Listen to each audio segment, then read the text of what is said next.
I get everybody while they're alive or after. I'll let you in on a secret.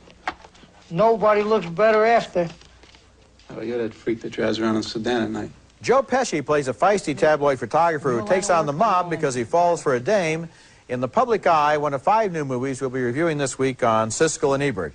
I'm Roger Ebert of the Chicago Sun-Times. And I'm Gene Siskel of the Chicago Tribune. Our first movie is The Public Eye, which takes a fascinating character, a 1940s New York paparazzi called the Great Berzini, and plunks him down into a slow-moving pedestrian crime story in which his pictures help him achieve a manhood and celebrity that his sad sack personality does not. Joe Pesci, one of our more consistently compelling dramatic actors, stars as Leon Bernsey Bernstein, who is the leading freelance crime photographer prowling the streets of Manhattan in 1942. And although cops and thugs consider Bernsey to be a pest they can't get rid of, he views himself as a true artist of the streets, and he'll do anything to get the perfect shot.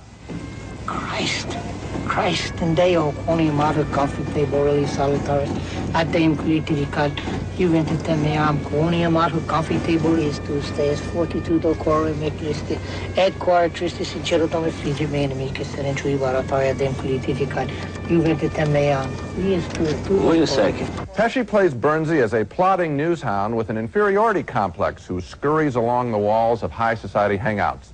It is in one of these watering holes, modeled after the Stork Club, that Bernsey is asked by a wealthy widowed club owner, Barbara Hershey, to find out the identity of a mysterious man who has been hanging around her joint. Couldn't you just, Throw him out? I'd love to. But he says he'll go to my brother-in-law, help him prove Lou's will is invalid. Is it? The Great Berzini was inspired by real-life photographer Arthur Fellig, better known as Ouija, who achieved legitimate artist status and had many museum exhibitions. In this scene, Hershey's character discovers Bernsey's ambition to be taken seriously, and she wants the same for herself. I still know enough to know you're the real thing, or you'd have given up long ago. You see, I never was. Having this place is the closest I'll ever come to it.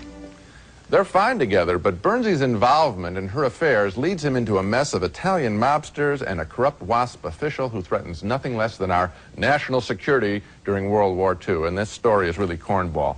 Would we give 2 hoots about the story if Bernsey weren't in it? We would not. Is his character fascinating enough to still warrant seeing the film? It's a close call, but I say no. And the reason is that the film doesn't take his artful photography as seriously as he does.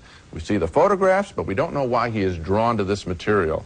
The public eye should have paid more attention to the cameraman and less to the conventions of a Hollywood crime saga. I guess I like this movie a whole lot better than you did, and one of the things you never even touched on is what I think the movie is really about, and that's the subterranean, undeclared love affair between Bernsey and the Barbara Hershey character.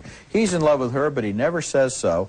She's in love with him, but can't trust herself to be in love with anybody, and so these 2 people never really connect until a great line very close to the end of the movie, and it seems to me like all of their actions are motivated by this fact that they feel something that they can't acknowledge. They are unlikely lovers, and you're absolutely right. I mean, she's not supposed to be with this little schlub, and he isn't supposed to be with the grand dame. And I find that appealing. I said, they're fine together.